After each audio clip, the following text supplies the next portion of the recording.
So that'll do it for Around the NFL. Next up, we've got an interview with the Pittsburgh Browns Backers.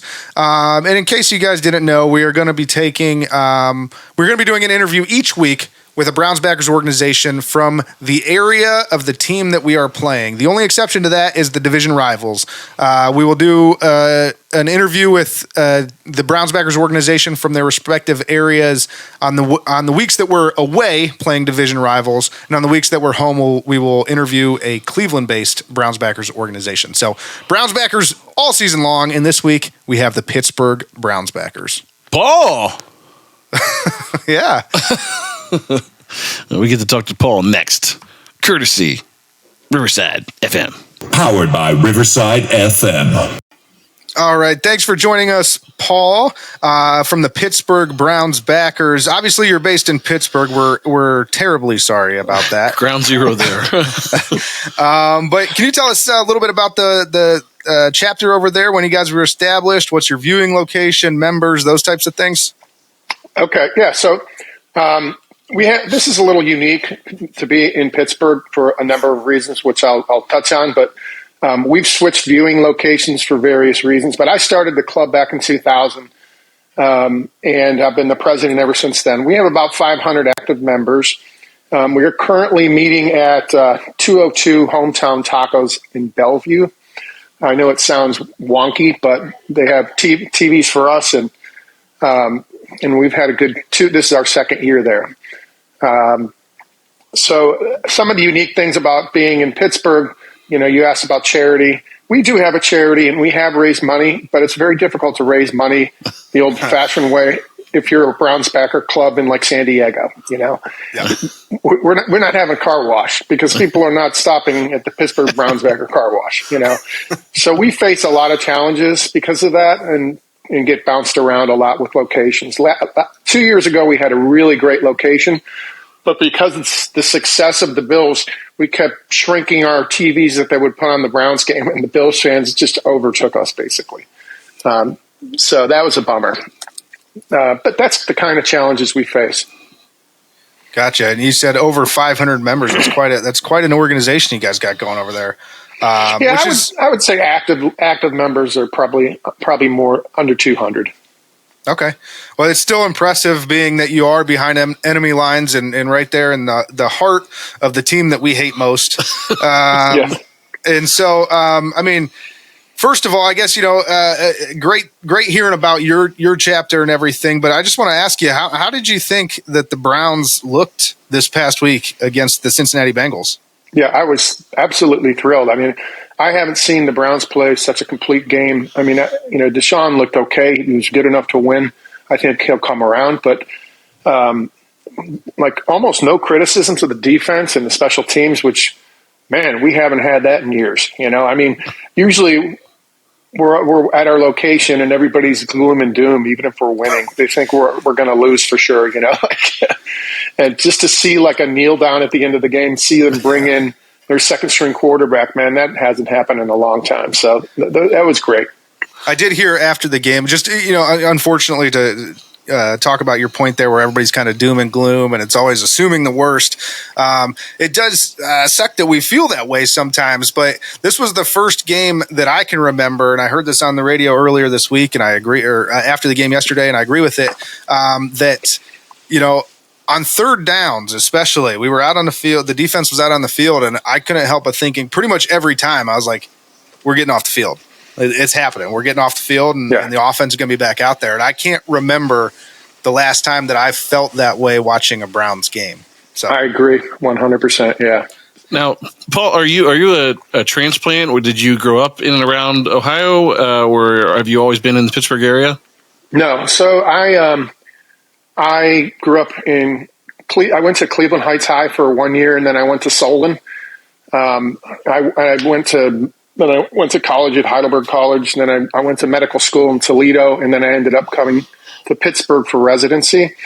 And I just met a girl, and I stuck here. We actually live in a house that was built in 1877. It's so close to Heinz Field you can hear like the calls. That's how close we are. Oh, wow. Acrisure Stadium now, because that's a cool name. That's right. Yeah. Yeah. No, but that's awesome. That is really cool that you're out there still holding it down for the Browns. Do you have do you have other like officers within your organization that try to help you put on events and things? Yeah. Yeah. My vice president mostly is Jeff. And we are really, the things that we can do are like raffles within the club, 50-50 within the club. It's really the only way, and selling T-shirts that we earn revenue, and to give to charities and to like keep the, website going and stuff. But yeah, I have some help, but we're admittedly not the most organized Browns backer club. Like when you look at somebody like Bud Genovese down in California there, he's retired. I'm still working. I have little kids, Yeah. Yeah. No, it's just amazing the things that the Browns backers organizations do at all levels. I mean, whether you're given a lot or given a little, every little bit helps. And so, what you guys all do is fantastic. Getting back to the Browns a little bit here, we talked about last week. They looked phenomenal against the Bengals, a complete game, as you said. What are your expectations, or what are the expectations of your chapter, as you can see, at least for the rest of the season for the Browns? We get a lot of local games, and that kind of siphons off a lot of people sometimes. So we get less numbers, but when it's because we have a lot of people that have season tickets too. So the best games for us are away games where it's not on local TV, and those are now few and far between. I remember like both Pittsburgh game and Browns game was on here, Sunday. I don't remember when they used to put two AFC games on at the same time, but I know they do now. Mm-hmm. So it's a challenge, and this is the week I get all the phone calls from people. Where's your tailgate? Where are you guys meeting down there? Like, where's your block of tickets? And I'm like, none of that is happening at all, because like the Steelers are not falling over us to give us like a block of 40 tickets as Browns fans. So we don't do anything down by the stadium pretty much, because we just don't have access to tickets, Yeah, it's one of those things. Like they like to keep us down. So yeah. So do you have, at these events for viewing especially, does it seem to go relatively well each week, or is there a lot of like hostility just in terms of just local folks being out that are Steelers fans? It's varied from venue to venue. For them, like when we were with the Bills, they didn't care about the Browns, so it was fine. And there were no Steeler fans in this bar. We used to have a place called Peter's Pub, which is downtown in Pitt campus. And that was great because I asked the guy to make it a private party for us upstairs so we could turn Steeler jerseys away and tell them to leave, which was great. Nice. The current place is a little bit of a hybrid. They don't really open on Sunday, but now he's thinking about opening it up to Steeler fans. We had a handful of Steeler fans, but we had the big crowd, though. So we'll have to see how it goes. So when you said you bounced around a little bit, like, how does that conversation go as a Browns fan, a Browns backers organization, to a local pub or bar that says, hey, I want to bring my group of 200 Browns fans out to your bar each week? Right. Well, it goes great when it's 200, and then usually by like the 8th game, there's 5 people there, and so that's what I'm arguing. Like the guy at the current place is like, I can't afford to have 5 people at your game, and I'm like, no, this is the year. We're going to be good. Like I said that every year, So we deal with a lot of that. Yeah, I can only imagine, and especially with some of the tough years that we've had, and how the fans dwindle as the season goes on. But no, with that being said, we do have a pretty strong team. We hope this year. Do you have any record predictions for the rest of the season, or anything that you guys are looking, that you expect out of the team? One game at a time. I think we'll beat the Steelers on Monday night. I think Kenny Pickett, who they've anointed into the Hall of Fame here in Pittsburgh, is not really Hall of Fame material. So I think that their defense is really suspect. We kind of watched that game, watched that game, and I watched it again today, actually, just to see it. They need to fix a lot. That's a great segue there, actually, because I think we've heard that a lot on just local Cleveland radio around Kenny Pickett and the expectations for him this season. I just wanted to kind of get your feel again as boots on the ground there. It seems like folks have lost their minds out there. We're like, hey, it's Kenny Pickett, like he's not the second coming, but you wouldn't know that by listening to the local Pittsburgh radio. Yeah, they got him. He's Dan Marino. He came from Pitt. And it was a homer pick, and he's not big, and he's just not that great, I don't think. I mean, I actually predict he won't be playing, like at the second half of the season. Nice, bold prediction. I like that. Yeah, I don't think that's a stretch. It's a hot take. It needed to be on the hot take hotline. I'm just curious. Is it a genuine reaction from Steelers fans? Like, is that, or do you think it's just, hey, they're used to being on the top of the division every year, and they know Mike Tomlin, puts a pretty decent team out every year. I mean, Tomlin's never had a genuine season. Feeling around him. Yeah, Tomlin's never had a losing season, so they have no reason to think that's ever going to happen. But yeah, I think it's a pretty genuine feeling among the diehard Steeler fans that Kenny Pickett is the answer. Wow, I hope they keep feeling that way, because as long as they keep feeling that way, I think we've got the upper hand. But no, I mean, you touched on watching the game, kind of side watching that game this past week and then rewatching it today. That's why we like to talk to the Browns backers from the respective town of whoever we're going to be playing that week, is because you get a little bit more exposure. So you have some of this inside information that you've already touched on as far as, them loving Kenny Pickett and putting him in the Hall of Fame and all of that nonsense. So, besides the Kenny Pickett talk, what else are they saying over there? What do they think of the team this year? How do they think the team is going to fare as the season goes on? I mean, I talked to somebody today. Rational people say the Steelers are going to suck. Irrational people say, that they're going to be great and they're going to overcome it. And it's, so, I mean, it's just like Browns fans. You have just a variable confidence after game one. Some people are still in. And then, oh man, one of the things we love to do as Browns fans in Pittsburgh is turn on the talk radio from Pittsburgh in the morning after a Steeler loss. And it is the most satisfying thing to hear all these yinzers melting down. It's hilarious. Do you have a favorite local show there in Pittsburgh? A favorite local what?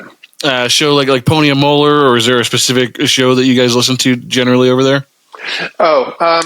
Yeah, this guy who's really not considered a Steeler fan. He's more hockey. He's called Mark Madden. That's a big show. And then there's other ones. I'm not as into this as my Browns fans friends are. And I'd just rather listen to the Cleveland Talk Radio. We actually have, I don't know if I can plug a radio show. Can I plug a radio show? Yeah, you good. So this Monday coming up, we have the really big show, ESPN Cleveland, coming to our bar and broadcasting at 9 o'clock to 1 o'clock. And they're going to be there on Tuesday as well. So, and there's a big outdoor space at our bar. So it's a big deal for us. I'm not even sure I can make it, but that should be really awesome. Yeah, that's awesome. That is awesome. Yeah, I mean, no problem plugging other shows. I mean, we're equal opportunity here. We're all in the business, so we get it. But no, I mean, so speaking of the game coming up, obviously that's the reason we're talking to you. Do you have a prediction for the upcoming game? A score prediction? Yeah. I think it's going to look very similar to how we played the Bengals. They might score a 10, but we're going to score at least 24. That's my prediction. So an easy win for the Browns, and taking us to 2-0 to start the season for the first time since I don't know. I don't even know. I mean, all the signs are there.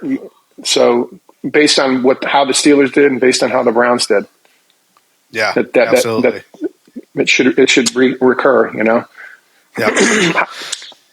Well, hey, Paul, I really appreciate the time that you've taken and joined our show here. Some really good insight for Pittsburgh and what we can expect from them and their fans this week. So before we hop off, I just wanted to personally apologize to all the Browns fans, especially in Pittsburgh, because we do on our show talk a bit of trash, a bit of shit. So I just want you to know that if you happen to come across a clip of us saying we like don't give a damn for the entire city of Pittsburgh, Paul, we exclude you. We like you, Paul. You and your friends at the Browns Backers organization. None of what we have attributed to Pittsburgh or the Yinzers applies to you and your friends. I just wanted to again personally apologize, Gotcha. Make sure we cleared the air there, so that if you happen to see something, you aren't taking it personally, because we're on your side here. I appreciate that.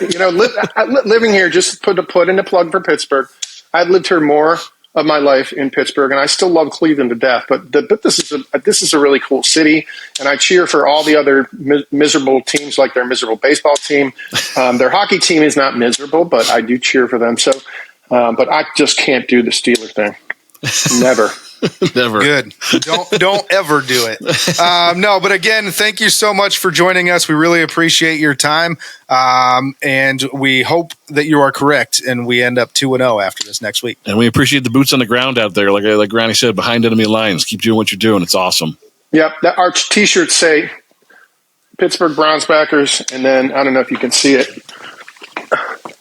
It says toughest place to wear your colors.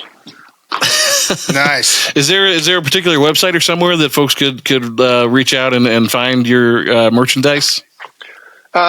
Yeah, probably we're not all that sophisticated, and we're getting new shirts, so there's not really much to sell right now.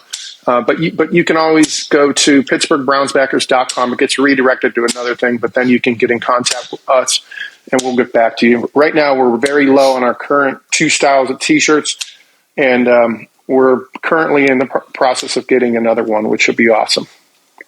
Sounds Nice. good. We'll have to look into that once it comes in. For sure. So, again, Paul, thank you so much. Appreciate the time. Yeah, thanks a lot, guys. Thanks. I'm Paul from the Pittsburgh Browns Backers, and you're listening to the Burning River Sportscast. Go Browns!